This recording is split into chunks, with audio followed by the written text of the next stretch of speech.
Un servizio segreto è un'organizzazione che fa capo ad uno Stato, il cui operato è coperto da segreto, operante ai fini della salvaguardia degli interessi nazionali, attraverso attività di intelligence.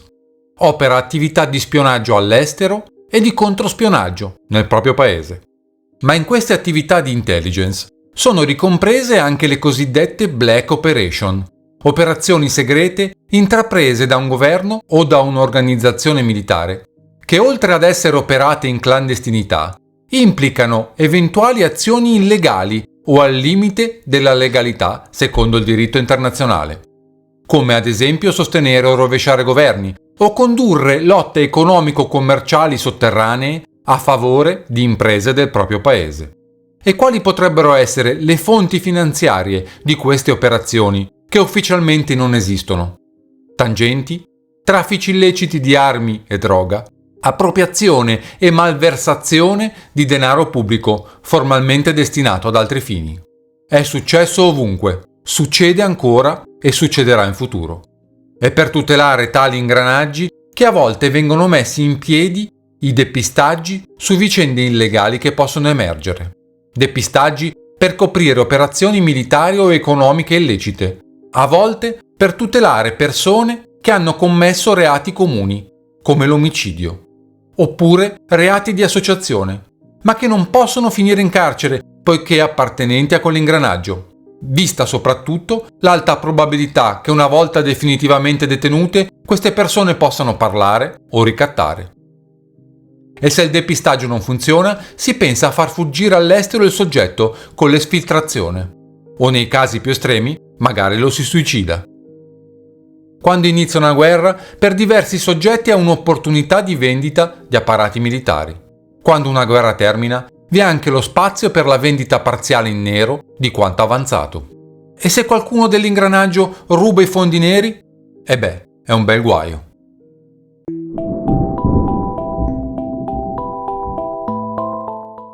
Secondo il racconto di Antonino Arconte, Mario Ferraro, allora agente di Gladio con sigla G219, incontra lo stesso Arconte, agente G81, arrivato dall'Italia sul mercantile Jumbo M, per consegnare un plico segreto. Mittente è il generale Vito Miceli, destinatario il colonnello Stefano Giovannone, alias G216. Entrambi, Miceli e Giovannone, sono anche iscritti alla P2. La consegna del plico avverrebbe nel piccolo alloggio di Arconte, che lo apre ancora sigillato. Dentro, oltre a dei passaporti per l'esfiltrazione di 5 persone, vi è un foglio azzurrino. Per qualche minuto Arconte rimarrebbe solo e allora tira fuori una piccola macchina fotografica e fa alcuni scatti alla cabina ed anche, distrattamente, al documento, in fondo al quale è scritto in stampatello a distruzione immediata. Insomma, non deve rimanere alcuna traccia dell'ordine di attivare contatti con gruppi del terrorismo mediorientale, al fine di ottenere collaborazione ed informazioni utili alla liberazione dell'onorevole Aldo Moro. La cosa strana è che al rapimento di Moro mancherebbero ancora 2 settimane.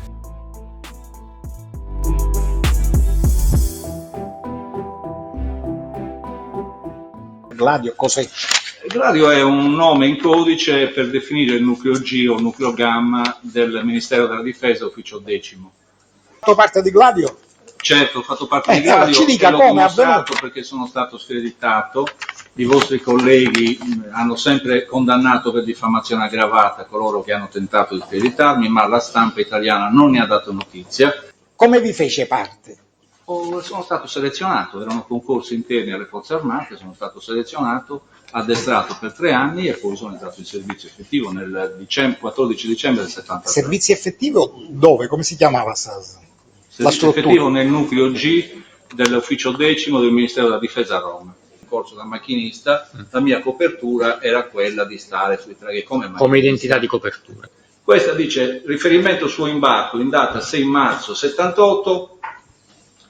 Jumbo M, mi ricordo, si trasmette in allegato il plico contenente ordine o documenti da consegnare a me dall'agente distinto con il numero G219 che stavo dicendo, ricerca autenticata, e c'è il riferimento del viaggio del 6 marzo, ma il viaggio è stato ordinato dall'ammiragliato di La Spezia, no? Non è arrivato da altre parti, e anche questo è il Ministero della Difesa. Lo stesso questo. 17 marzo 1981.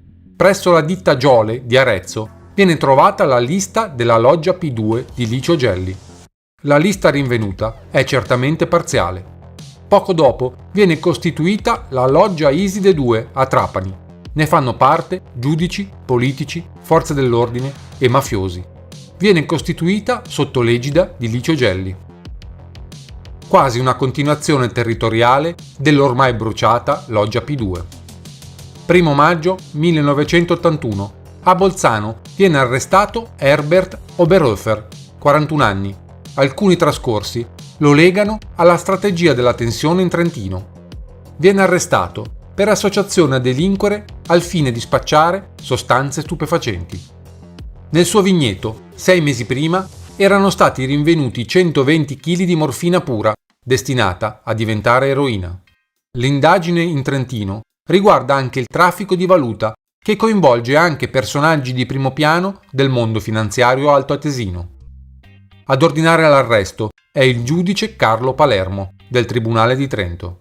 Oberhofer, insieme ad un altro terrorista altoatesino, defunto, Karl Köfler, acquistava le sostanze dai trafficanti turchi, i fratelli Cil e Abuzer Ugurlu, per poi rivenderla alle cosche siciliane, operanti nel nord Italia, e facenti capo a Gerlando Alberti e ai fratelli Grado, i quali gestiscono i laboratori clandestini a Palermo per la raffinazione dell'eroina destinata poi alla piazza di Milano.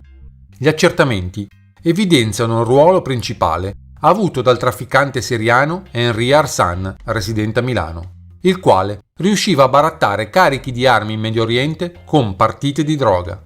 E coinvolgono anche ufficiali dei servizi segreti affiliati alla loggia P2, il generale Giuseppe Santovito e il colonnello Massimo Pugliese, il boss turco Bekir Çelenk, implicato anche nell'inchiesta romana sull'attentato a Giovanni Paolo II, l'industriale Renato Gamba, titolare di una fabbrica di armi nel Bresciano, e l'attore Rossano Brazzi, tutti accusati di aver partecipato a trattative per la vendita di armi all'estero, soprattutto nei paesi del terzo mondo.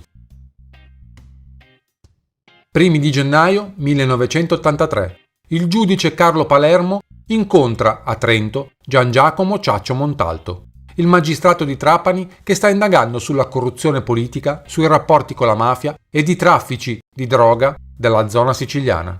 L'inchiesta di Trento su armi, droga e valuta ha infatti collegamenti proprio con Trapani. 25 gennaio 1983. Gian Giacomo Ciaccio Montalto viene ucciso in un agguato. Assassinato dalla mafia a Valderice presso Trapani il sostituto procuratore della Repubblica Gian Giacomo Ciaccio Montalto. Il giudice Ciaccio Montalto aveva appena posteggiato davanti al portone di casa. Non ha fatto in tempo a scendere. 1 o 2 killers che lo attendevano sulla strada lo hanno crivellato a colpi di mitraglietta Luger. Il giudice Montalto aveva compiuto tutta la carriera a Trapani occupandosi delle maggiori inchieste di mafia. Anche oggi sul suo tavolo le inchieste che scottano su mafia, droga, su riciclaggio di denaro sporco nell'edilizia trapanese. Anche questa volta, di fronte all'ennesimo e spietato crimine della mafia, il capo dello Stato, Sandro Pertini, accolto da un lungo applauso, ha voluto essere accanto ai familiari, agli amici, ai colleghi di questa nuova vittima di una criminalità che ormai sembra non aver paura di nulla e accentua la sua sfida all'autorità dello Stato. La cattedrale di San Lorenzo e la piazza e i vicoli circostanti erano colmi di gente. In prima fila, di fronte alla bara del sostituto procuratore Gian Giacomo Ciaccio Montalto, la moglie Marisa e le 2 figliolette più grandi, Marene di 8 ed Elena di 12 anni. La piccola Silvia, appena 4 anni, è rimasta a casa. Le 2 bambine hanno pianto per tutta la durata del rito.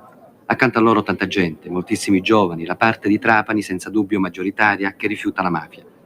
Accanto a Pertini il ministro D'Arita, l'onorevole Scalfaro, il senatore Cipellini, in rappresentanza della Camera e del Senato, il presidente della Regione Lo Giudice dell'Assemblea Lauricella. Dietro il Consiglio Superiore della Magistratura al completo. Famiglia, chiesa, scuola, istituzioni, tutta la società, insomma, ha detto nell'omelia il vescovo Emanuele Romano, è ormai chiamata a dare con forza il proprio contributo contro la mafia. Una piovra, ha detto Monsignor Romano, che vuol far sentire la sua presenza costi quel che costi.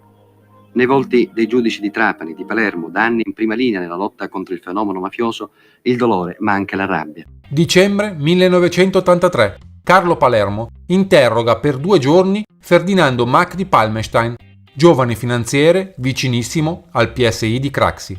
Anche Mac di Palmestein viene indiziato per traffico d'armi. 20 gennaio 1984. Carlo Palermo chiude l'indagine di Trento. Lo fa in fretta e poi si mette in ferie. L'inchiesta ha messo in luce il coinvolgimento di diversi soggetti: contrabbandieri, pusher di droga, faccendieri, mafiosi di diverse nazionalità, spie, grandi finanzieri. Sembrava giunto il momento dei politici, ma il fronte, contrario all'inchiesta, si allarga a dismisura. Craxi ha addirittura segnalato il magistrato al CSM. E la scorta di Carlo Palermo viene dimezzata proprio un mese prima della conclusione dell'indagine. La conclusione dell'indagine, quindi, assomiglia quasi ad una resa. Durante i riscontri era emerso che Oberhofer era stato un informatore dell'ufficio I della Guardia di Finanza, conosciuto come Fonte Isarco. Köfler, morto suicida in cella, con un lungo filo che gli ha spezzato il cuore e una lametta che gli ha squarciato la gola, era diventato da contrabbandiere a rifornitore della mafia. Oberhofer e Köfler trafficavano in droga ed armi. La droga partiva da Siria, Bulgaria e Turchia, le armi dai depositi NATO dell'Europa occidentale o da aziende private o da paesi dell'est e ritornavano in Medio Oriente. Finivano nei conflitti del Libano e nella guerra Iran-Iraq, ma persino alla guerra delle Falkland. 2 aprile 1985, a Pizzolungo, frazione di Trapani, avviene l'attentato a Carlo Palermo che costa la vita a 3 innocenti, una madre con i suoi 2 figli. Il giudice si salva per miracolo. Il terrorismo mafioso ha compiuto a Trapani la strage più odiosa di questi ultimi anni. 50 kg di esplosivo fatti saltare con un concegno a tempo per massacrare il giudice Carlo Palermo e la sua scorta. È salito su una 132 blindata, la scorta su una Ritmo. Le 2 vetture percorrono poche centinaia di metri, una curva. Per compiere questa curva, l'auto del giudice e quella della scorta devono rallentare leggermente. Si allargano quel tanto che basta per superare un'altra auto, a bordo della quale una madre sta accompagnando a scuola i suoi 2 gemelli. Un attimo dopo, il boato. In questo punto. Viaggiavano invece su una Golfo che è stata letteralmente squarciata. A bordo vi erano una donna di 30 anni, Barbara Rizzo, e figli gemelli di 6 anni, Salvatore e Giuseppe. Luglio 1985. In Contrade Virgini, ad Alcamo, viene scoperta la più grande raffineria d'Europa, che produce l'ormai famosa Sicilina, pura al 90%. Un duro colpo soprattutto per Mariano Agate e Francesco Messina Denaro.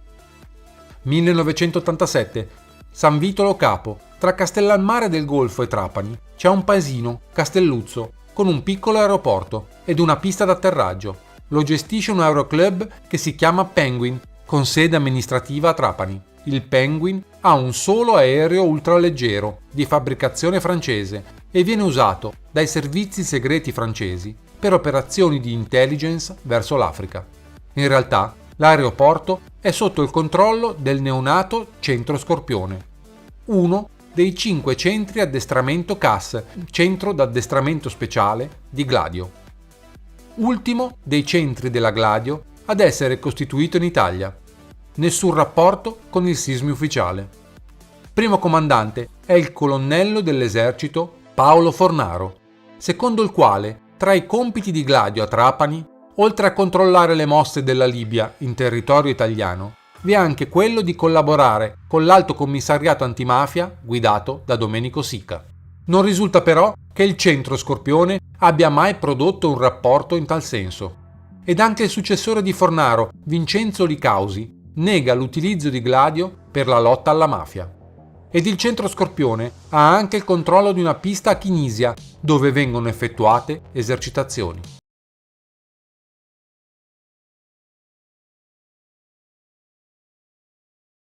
Senta, lei è stato mai a Trapani? Sì, molte volte.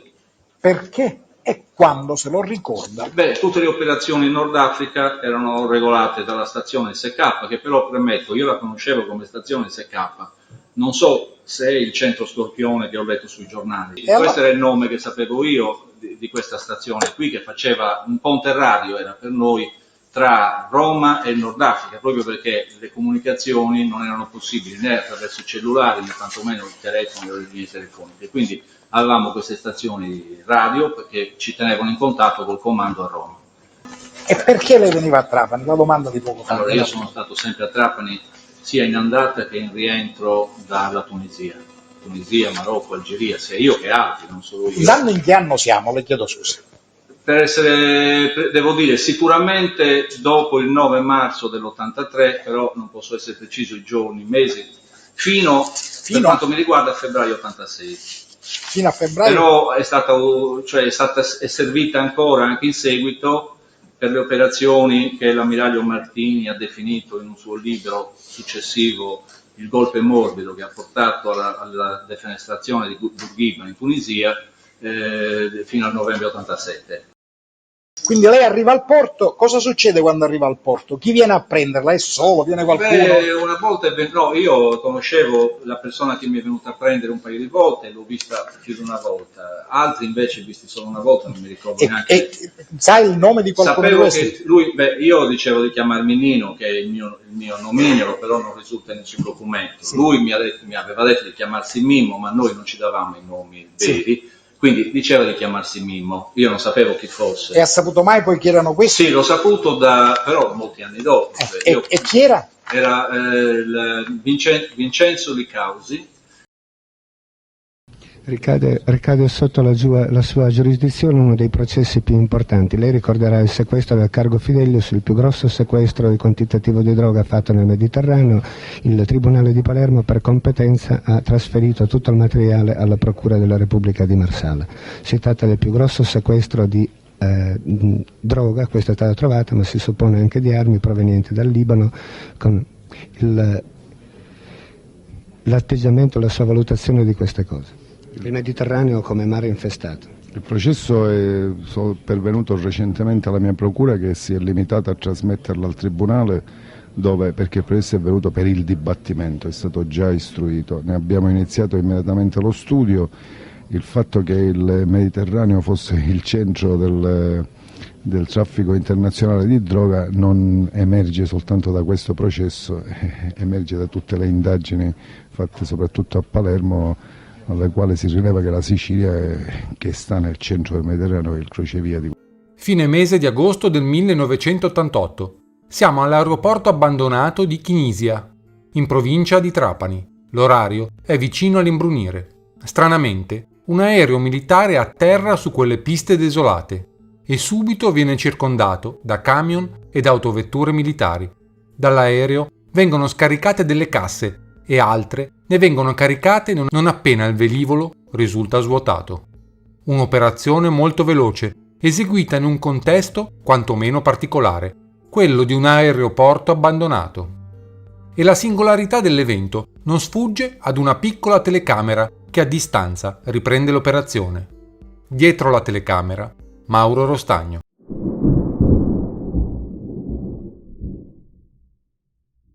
Tornato alla sede di RTC, Rostagno ha modo di dire ad alcuni suoi collaboratori che all'interno delle casse scaricate avrebbe visto delle armi. Le ha addirittura filmate ed ha riversato il tutto in una cassetta. E aggiunge: stasera, personalmente, manderò in onda un servizio che farà tremare l'Italia. In realtà il documento non verrà mandato in onda. 26 settembre 1988. Mauro Rostagno viene ucciso in un attentato davanti alla comunità Saman, un centro di recupero per tossicodipendenti creato dagli Arancioni, dove era stato chiamato a collaborare da Francesco Cardella, ex giornalista ed editore. Poco dopo l'incontro con le religioni orientali, con i gruppi degli Arancioni e con le prime esperienze di volontariato sociale. Fu proprio così che arrivò in Sicilia, a Trapani, una decina di anni fa, chiamato da Francesco Cardella, ex giornalista ed editore, anche lui a Milano, che aveva fondato tra Custonaci e Valderice una comunità religiosa di ispirazione orientale, aperta ai tossicodipendenti che volevano disintossicarsi. Saman, questo è il nome della comunità. In essa Rostagno aveva potuto riversare il suo impegno e la sua esperienza di studi sociologici. Lì era la sua vita, lì sua moglie e sua figlia. E per Rostagno lotta alla droga e lotta contro il fenomeno mafioso erano diventati aspetti di una stessa battaglia che ha combattuto fino a stasera, fino a pochi minuti prima di essere ucciso. Infatti Rostagno collaborava con l'emittente televisiva locale RTC. Sempre più spesso, nei suoi interventi davanti alle telecamere, si era scagliato contro la mafia locale e il traffico di stupefacenti. Con lui collaboravano alle trasmissioni vari giovani della comunità. Dopo l'omicidio, qualcuno entra nell'ufficio di Rostagno per cercare qualcosa. Ed anche la sua borsa, trovata in auto, risulta setacciata. Secondo alcuni collaboratori, in quella borsa, Rostagno avrebbe portato la videocassetta di Chinisia. Fine 1989 viene chiusa la Gladio Scorpione di Trapani.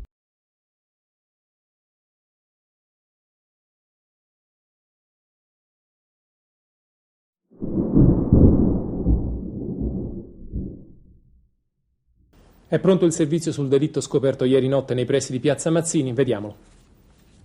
Un'estate violenta, una brutta estate quella che sta vivendo Roma. Ieri sera c'è stato un altro delitto, orribile, crudele.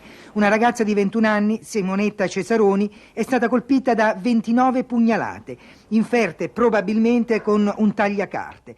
7 agosto 1990. Viene uccisa Simonetta Cesaroni, in via Poma al 2.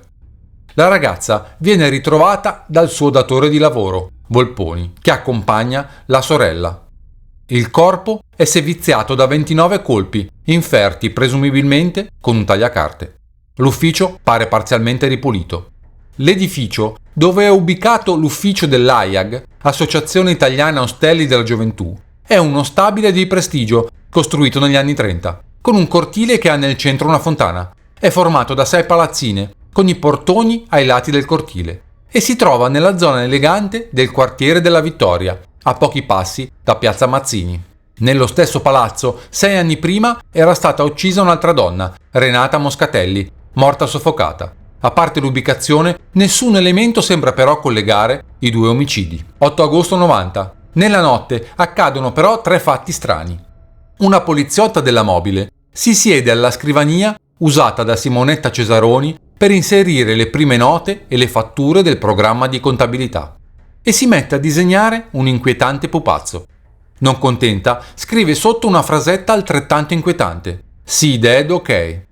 Passeranno 16 anni prima che la poliziotta confessi di aver fatto quel lavoretto. Era nervosa, inquieta e quindi ha scarabocchiato sul foglio bianco. Ma non è finita. In sequenza, gli agenti delle volanti cancellano erroneamente la segreteria telefonica ed altrettanto erroneamente staccano la presa di corrente del computer dove aveva lavorato Simonetta.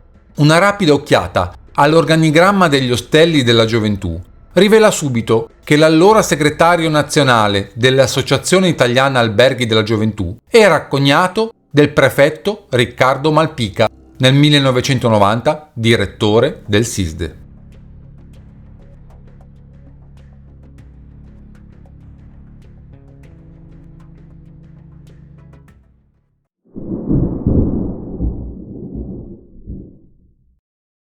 Forse ad una svolta alle indagini per l'atroce delitto di Roma, la ragazza uccisa in un ufficio con decine di coltellate. Sentiamo. Un altro portiere di un altro... Uno spiraglio si è aperto nel caso della ragazza uccisa con 29 coltellati in un ufficio a Roma. Alle 14 circa la squadra mobile ha eseguito un fermo giudiziario per omicidio volontario. È stato fermato il portiere dello stabile dove è avvenuto il delitto. Si chiama Pietrino Vanacore. La polizia ha tenuto a sottolineare che l'uomo è stato fermato sulla scorta di una serie di indizi. 2 gli elementi che hanno attirato gravi sospetti sul portiere. Il primo, non sa spiegare cosa abbia fatto tra le 17:30 e le 18:30 e l'ora in cui è accaduto il delitto. Il secondo elemento è che sono stati trovati degli schizzi che sembrerebbero essere di sangue su una delle sue tute di lavoro. L'uomo per ora è nel carcere di Regina Coeli. 11 agosto 1990. Viene fermato il portiere dello stabile Pietrino Vanacore perché è fortemente indiziato di omicidio volontario. Viene liberato 20 giorni dopo per mancanza di indizi. A suo carico solo qualche dichiarazione in contrasto con il datore di lavoro di Simonetta Cesaroni, Salvatore Volponi, che diventa di conseguenza un nuovo sospettato. La cronaca, il Tribunale della Libertà ha deciso Pietrino Vanacore è stato scarcerato. Il giorno della sentenza del Tribunale della Libertà. Immensa, una gioia immensa. Ecco, di quel giorno cos'è la cosa che ricorda di più? La cosa che le ha fatto più piacere? Certo, tornare in libertà, ma qualche segno d'affetto, di stima? Riabbracciare i miei, scontato. Riabbracciare i condomini, che sono molto, molto solidali, e abbracci veri. 10 luglio 1991. La contessa Alberica Filo della Torre viene uccisa la mattina nella camera da letto della sua villa bunker all'Olgiata. Un colpo contundente alla tempia ed il lenzuolo poi appoggiato sul volto. C'era movimento in casa per il ricevimento programmato la sera. La donna avrebbe dovuto festeggiare i 10 anni di matrimonio con Pietro Mattei, 49 anni, ex braccio destro del costruttore Franco Caltagirone. Nessuno si accorge di nulla e l'assassino può dileguarsi facilmente dopo aver chiuso a chiave la porta della camera da letto. Non vorrei che fosse un caso via Poma bis, ha sussurrato uno degli investigatori, ricordando l'insuccesso delle indagini sull'omicidio di Simonetta Cesaroni. Il giorno dell'omicidio si presenta Michele Finocchi, uno 007 del SISDE. Per Mattei è un amico di famiglia. Finocchi giunge in casa, chiamato pare dalle cameriere filippine. Arriva prima del marito Mattei e del magistrato Martellini. E Martellini, indispettito, interroga poi Finocchi sospettando che questi abbia portato avanti delle indagini sue proprie. 12 luglio 1991. Fra le persone attenzionate per il caso Filo della Torre viene ascoltato un filippino licenziato l'anno prima.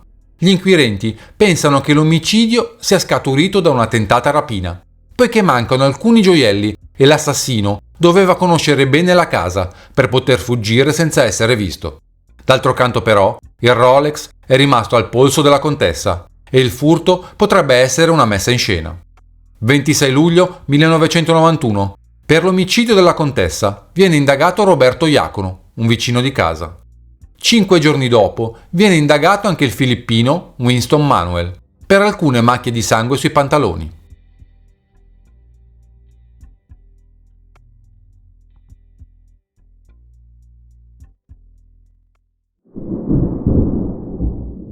«5 aprile 1992. Un super testimone accusa Federico Valle, giovane ventenne, nipote dell'ingegnere novantenne che abita in via Poma nel palazzo dove è stato commesso l'omicidio di Simonetta Cesaroni. Il super testimone si chiama Roland Föller e pare abbia ascoltato una confessione della madre di Federico Valle. Föller dice in sintesi di aver raccolto nell'estate precedente una confessione della mamma del giovane Valle, Giuliana Ferrara. Confidenza secondo la quale il pomeriggio di quel famoso 7 agosto del 90 Federico Valle sarebbe andato in via Poma a trovare il nonno, che in quel palazzo, oltre all'abitazione, ha anche lo studio, e che al suo ritorno si era accorta che era ferito ad una mano e che la camicia che indossava era intrisa di sangue. Giuliana Ferrara, separata dal marito, l'avvocato Raniero Valle, nega con decisione di aver mai avuto una relazione sentimentale con l'austriaco, dal quale afferma di aver solo comprato un'auto nel 1990. Ma soprattutto nega di avergli fatto simili confidenze. È qualcosa di incredibile, dice, qualcosa che nessuno di noi riesce a spiegarsi. Questo signore, che oggi racconta di aver raccolto delle mie confidenze e fa sospettare mio figlio di assassinio, l'ho incontrato non più di una volta nel 1990. Non ne ricordavo l'esistenza, come non si ricorda la faccia di un commerciante interpellato per caso, mentre si valuta l'acquisto di un'automobile. Alle accuse, Föller può essere arrivato forse per necessità di denaro o forse per follia, non so. Ma è facile pensare che sia stato aiutato da qualcun altro che aveva preso informazioni sulla mia famiglia. Ma chi è Roland Föller?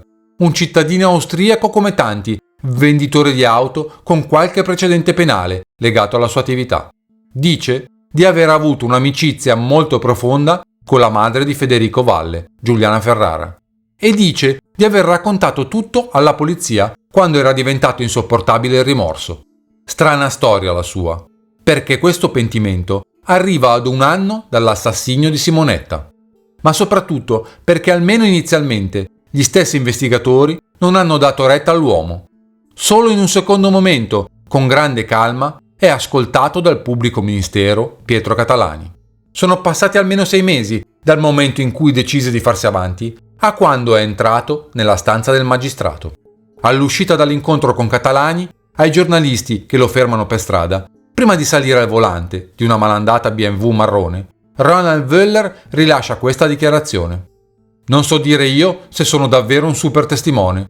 Ho detto soltanto alcune cose al magistrato e sta a lui valutare se siano importanti per l'inchiesta sulla morte di una povera ragazza. Mi sembra chiaro che mi sono comportato come qualsiasi cittadino dovrebbe comportarsi.